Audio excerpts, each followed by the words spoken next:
Olá, meus irmãos. Teremos hoje a nossa lição da Escola Dominical, baseada no capítulo 10 da nossa Confissão de Fé, que trata da vocação eficaz. E de início eu gostaria de ler o texto que está em 2 Timóteo, capítulo 1, do verso 8 até o verso 10, que diz assim: Não te envergonhes, portanto, do testemunho de nosso Senhor, nem do seu encarcerado que sou eu. Pelo contrário, participa comigo dos sofrimentos a favor do Evangelho, segundo o poder de Deus, que nos salvou e nos chamou com santa vocação, não segundo as nossas obras, mas conforme a sua própria determinação e graça, que nos foi dada em Cristo Jesus antes dos tempos eternos, e manifestada agora pelo aparecimento de nosso Salvador Cristo Jesus, o qual não só destruiu a morte, como trouxe à luz a vida e a imortalidade mediante o Evangelho.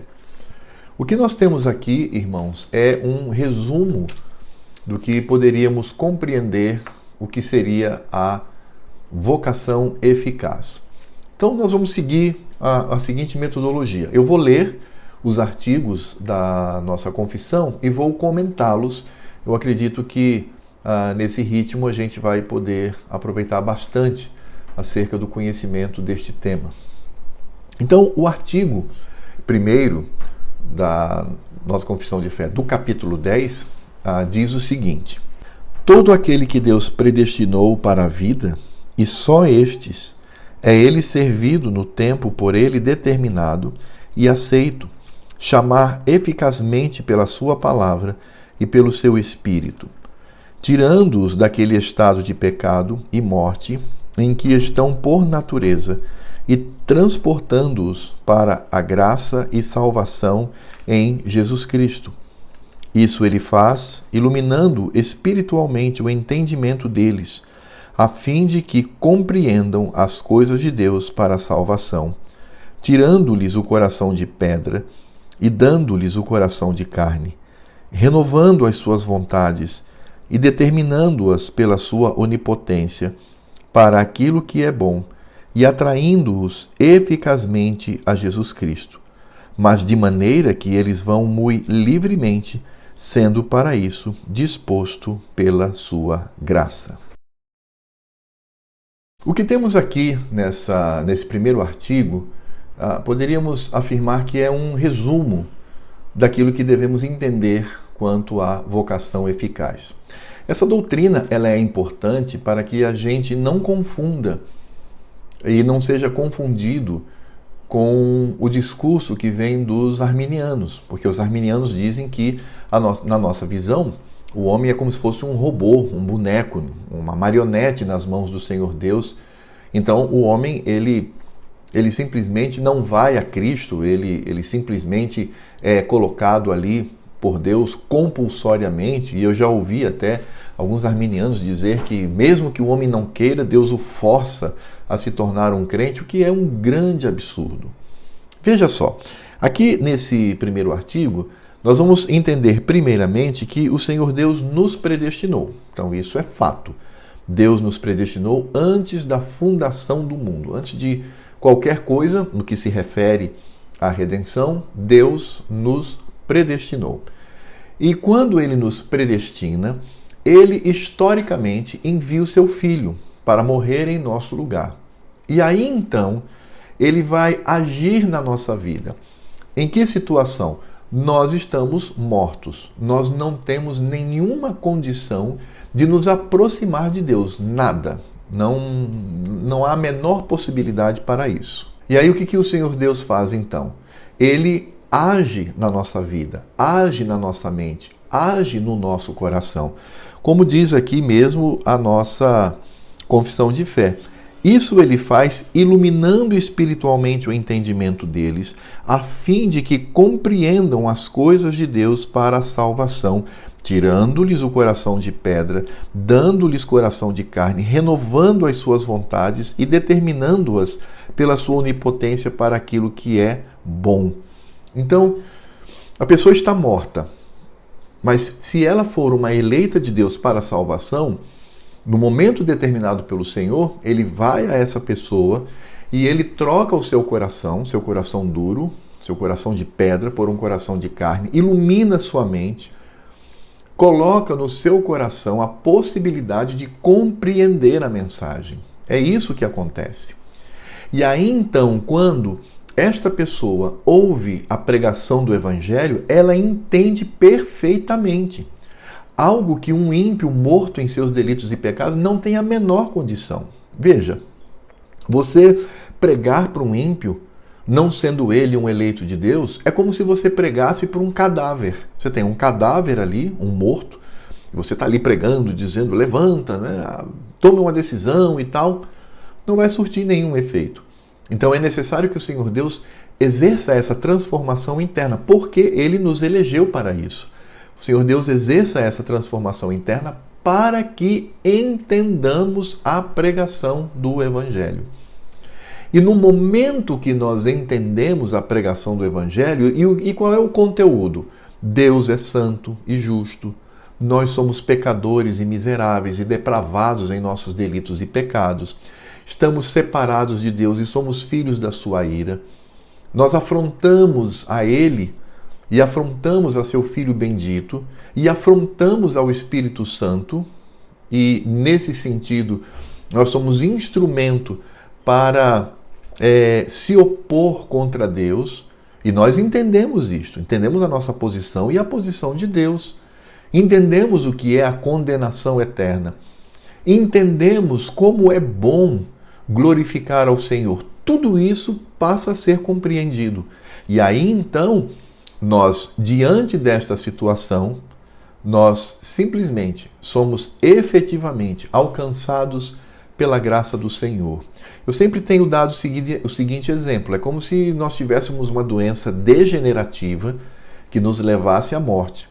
E aparecesse então um médico, um pesquisador, com uma seringa e com um líquido dentro, dizendo, olha, se eu injetar esse líquido em você, essa doença vai sumir, você será uma pessoa saudável, você terá qualidade de vida.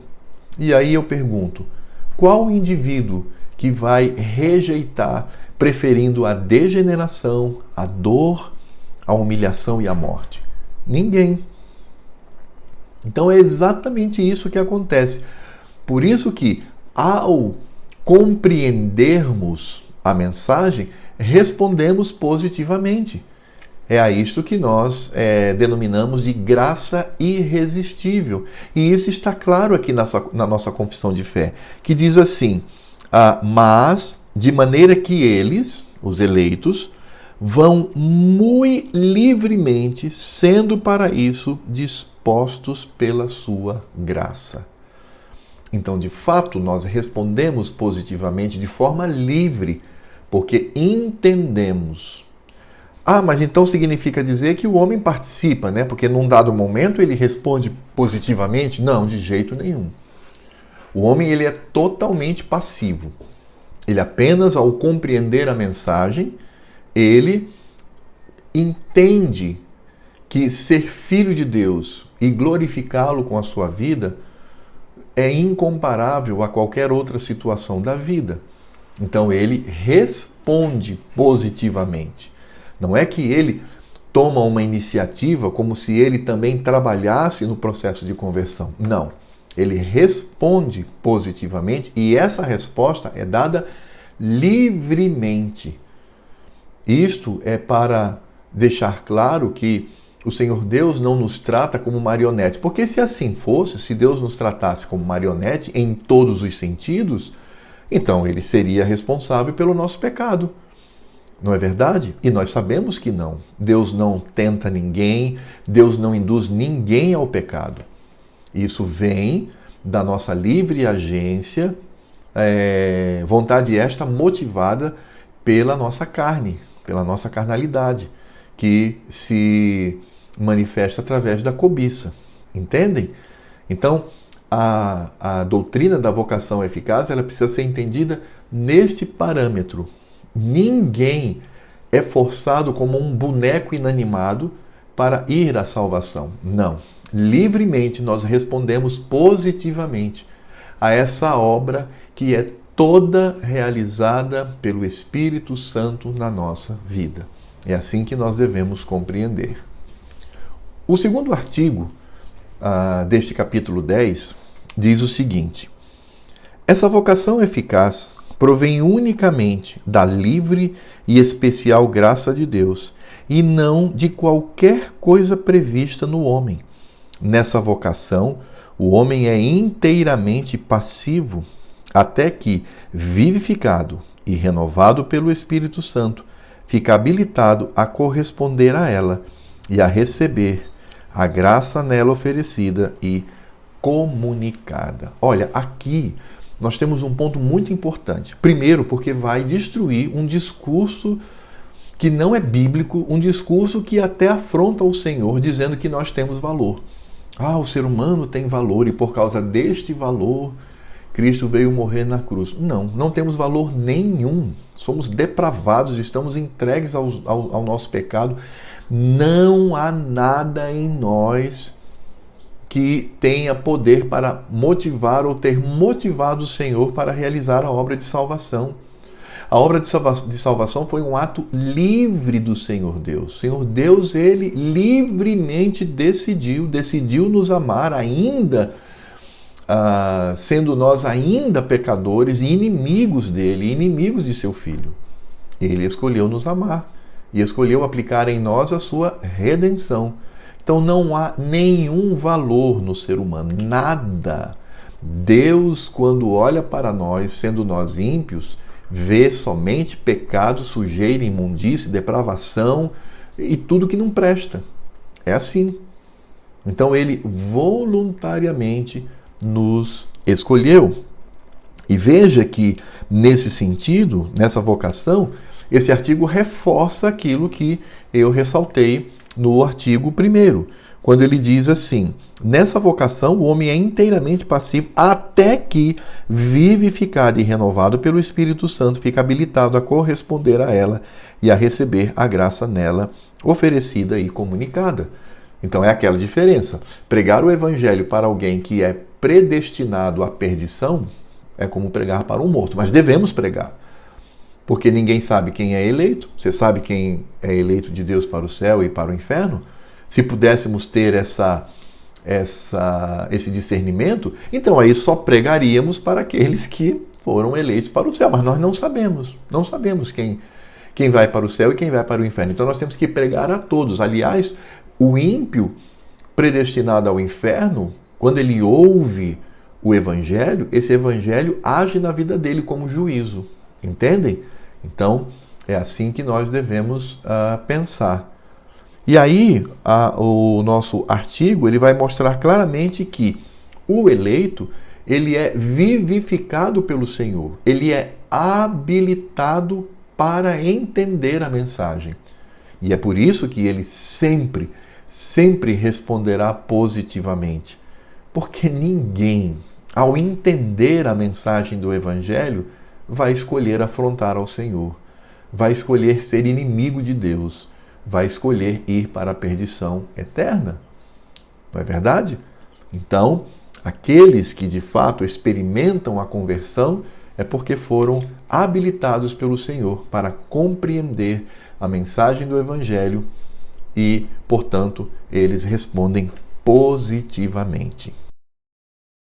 Aqui no 3º artigo, nós temos um ponto um tanto polêmico no que diz respeito à discussão entre os reformados. Diz assim: as crianças que morrem na infância, sendo eleitas, são regeneradas e por Cristo salvas, por meio do Espírito que opera quando, onde e como quer. Do mesmo modo, são salvas todas as outras pessoas incapazes de serem exteriormente chamadas pelo ministério da palavra. O que a nossa confissão de fé está dizendo aqui? Está dizendo algo que é verdadeiro pela Escritura Sagrada. Está dizendo que o chamado de Deus não tem faixa etária. Entende? Deus não elege as pessoas pelo fato delas atingirem determinada idade. Não. A partir do momento em que o óvulo ele é fecundado e ali nós temos um ser já vivo, existente, ali há um ser humano. Então, mesmo que uma mãe aborte, por exemplo, e ela não veja nada, mas ali está o seu filho, né? Uma situação bastante triste, por sinal, ali temos uma pessoa humana. E ela sim foi destinada por Deus ou para o céu ou para o inferno. Isso significa dizer que crianças e bebês também são eleitas para o céu. Agora, qual é a polêmica da discussão? A polêmica não é acreditar, não é crer que Deus predestina bebês. E isso inclui também aqueles que são incapazes, pessoas que nascem em coma, pessoas que possuem problemas graves cerebrais, onde ela não pode responder à pregação do Evangelho por conta da sua situação física e mental. Então, inclui também. Eu vou usar o tempo todo o termo aqui bebê e criança, mas estão incluídas essas pessoas também. A questão é, quais são os eleitos de Deus? E é aí que entra a polêmica. Existem alguns reformados que creem que todos os bebês eles são eleitos. Então, indistintamente. Morreu como bebê, ou morreu naquela condição, né? O adulto, no caso, ele é automaticamente predestinado. Qual é o problema dessa afirmação? Primeiro, porque não há respaldo teológico nenhum para isto. Não há nada que possa sustentar. E aí nós incorremos num erro que é muito preocupante. É que o estado infantil ou o estado mental é prerrogativa para essa eleição. Então a pessoa tem em si algo que faz com que ele seja eleito. E aí seria um problema. Porque a eleição independe do que somos, do que fazemos. Lembra quando nós falamos? Não há valor nenhum no ser humano, não há nada nele que tenha poder para incentivar ou ter incentivado o Senhor no momento antes da fundação de todas as coisas, elegê-lo para o céu. Então esse é o problema. Não, foi criança, então ele é salvo porque ele é bebê, porque ele é incapaz. Não, isso é um problema. A segunda tese diz que Deus ele elege, né, no caso os bebês e os incapazes, uns para o céu, outros para o inferno, mas indistintamente. Essa posição é a posição defendida por aqueles que se dizem reformados, mas são dispensacionalistas. Então, os dispensacionalistas reformados, obviamente, como o termo já diz, eles não creem na aliança, eles não creem no pacto, eles têm dificuldade em acreditar nisso. Eles têm dificuldade de acreditar, por exemplo, que a igreja de Cristo é aquela que começa lá em Gênesis capítulo 3, verso 15. Eles vão dizer que a igreja é um parêntese que começa após o Pentecostes, percebem? Eles têm dificuldades. Então, para eles é muito difícil acreditar no que nós entendemos como filho da promessa. Aqueles que são filhos da promessa e que recebem sobre si, inclusive, o sinal deste pacto, que no Velho Testamento era a circuncisão e que no Novo Testamento passou a ser o batismo. Então, eles vão dizer, não, Deus elege, né? Não tem assim nenhum critério para isto. E existe a terceira posição, que diz que Deus ele elege os filhos dos crentes para o céu e os filhos dos ímpios para o inferno. E aí talvez você faça a seguinte pergunta: ué, pastor, não acabou de falar naquela visão de que todos eram salvos, que existia uma condição intrínseca que era simplesmente ser bebê para ser eleito? Bem, mas ali é uma condição intrínseca universal. Este que defende que o filho dos crentes eles são eleitos para o céu e o filho dos ímpios eles são eleitos para o inferno, é porque nós vamos encontrar alguns textos na Escritura Sagrada que vão nos dar pistas para isso. Quais são as pistas? Primeiro, o Senhor Jesus, quando ele estava ali diante dos seus seguidores, daqueles que estavam com ele, quando essas pessoas trouxeram seus filhinhos para serem abençoadas por Cristo e os discípulos impediram, Cristo disse assim: não, deixai vir a mim os pequeninos, porque dos tais é o reino dos céus. E aí nós vamos entender que Cristo estava falando daquelas pessoas que o seguiam e que criam nele, no sentido de que haviam compreendido que a bênção de Cristo era a bênção do Senhor sobre os filhos. É claro que na morte da cruz houve uma dispersão total, mas depois este povo, com a ressurreição, foi novamente agregado. E nós temos ali cerca de 120 pessoas. Então, quando Cristo usa essa expressão, porque dos tais é o reino dos céus, o Senhor, ele está falando do Filho daqueles que creem. O segundo texto que nos dá essa pista quanto ao Filho da promessa é o que Paulo escreve lá em 1 Coríntios. Ele diz que o filho dos crentes são santificados no convívio com o Pai. Então, quando um bebê ele nasce, tendo os pais crentes, ou o pai ou a mãe crente, ele é santificado. E ele é santificado no convívio. Por quê? Porque ele é filho da promessa. E nós precisamos entender que o Senhor Deus, ele não trata a salvação apenas do ponto de vista individual, ele também trata do ponto de vista familiar, do lar. Então, esses bebês, quando eles nascem, eles são, portanto, filhos da promessa.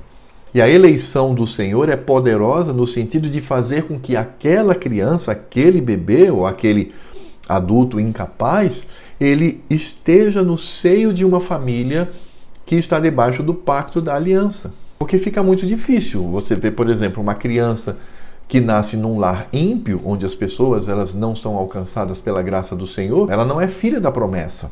Não há nenhuma situação que faça com que ela seja, por exemplo, santificada, ou que o reino de Deus pertença a ela. O filho dos crentes é que, de fato, são eleitos para o céu, e a soberania do Senhor está na condição de fazê-los nascer numa família crente. Entenderam o argumento? E eu sou aliancista, eu sou pactual. Então eu prefiro o último argumento.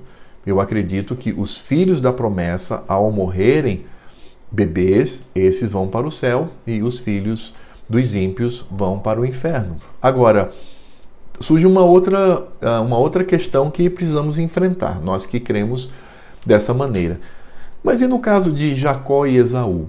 Não diz lá que desde o ventre, veja, o pai deles era um homem crente, mas os filhos, um era crente e o outro era ímpio, e um foi destinado para o inferno e o outro foi destinado para o céu. Sim, meus caros, mas veja, aí eles alcançam a idade adulta. Porque o que nós estamos tratando aqui é morrer na infância, é morrer sem ter condições de compreender a mensagem do Evangelho. Entendem?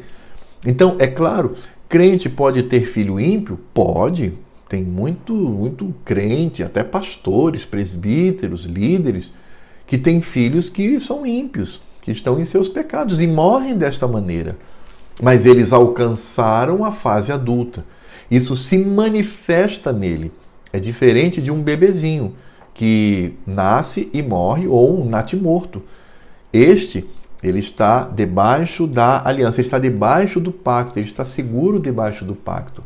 E a soberania do Senhor Deus, fazendo com que ele venha nascer num lar cujo ambiente é pactual, então ele vai ser levado aos céus pelo poder do Senhor. Agora, uma coisa que precisa ser dita, irmãos.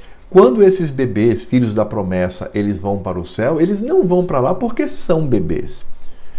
Eles vão para lá porque Cristo morreu por eles. Eles vão em Cristo Jesus. A morte vicária de Cristo é que salva, porque não há nenhuma outra forma de alcançar a redenção senão pela cruz de Cristo no Calvário. Entendem? Então, esses bebês eles não vão para o céu porque são anjinhos, porque são bebês, ou ainda porque estão na condição de filhos da promessa em si, como um fim em si mesmo. Não. Eles vão porque Cristo morreu por eles. Todos aqueles que vão para o céu, eles vão em Cristo Jesus na cruz do Calvário. Vamos aqui então para o nosso último artigo. Diz assim: os não eleitos, posto que sejam chamados pelo ministério da palavra e tenham algumas das operações comuns do Espírito, contudo nunca se chegam a Cristo e, portanto, não podem ser salvos. Muito menos poderão ser salvos por qualquer outro meio, os que não professam a religião cristã, por mais diligentes que sejam em conformar sua vida de acordo com a luz da natureza e com a lei da religião que professam. Asseverar e manter que o podem é muito pernicioso e detestável. Aqui está dizendo que aquele que é predestinado para o inferno, ele não vai se converter, não adianta. Ainda que ele tenha sobre si elementos do comportamento cristão. Veja, uma pessoa, ela pode ir à igreja, ela pode receber o batismo, ela pode se tornar membro, ela pode ir para o seminário, ela pode estudar, ela pode ser pastor e estar à frente de uma igreja, mas ser um ímpio. Que coisa séria, não é? Coisa triste. Porque só vai para o céu quem nascer de novo. Não é quem tem comportamento religioso, mas é aquele que foi regenerado por Cristo pela obra do Espírito Santo, né? Por isso nós somos monergistas, né? A obra do Espírito Santo, o homem é totalmente passivo.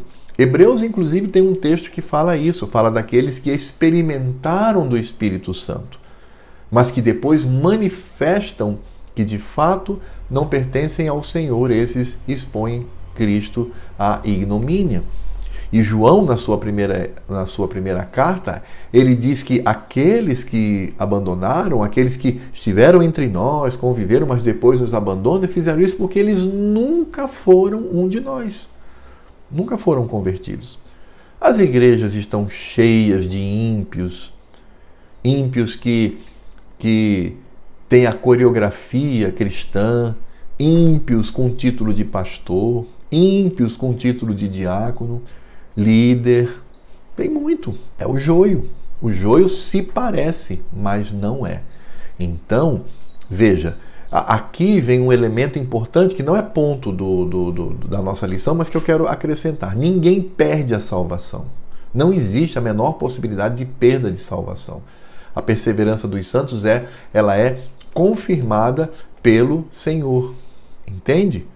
Nesse aspecto, nós vamos compreender claramente que o ímpio, ainda que ele tenha uma coreografia cristã, ainda que ele até assuma cargos de extrema importância na Igreja de Cristo, mas se ele é ímpio e ele é destinado ao inferno, ele não vai responder positivamente àquilo que o Evangelho oferece.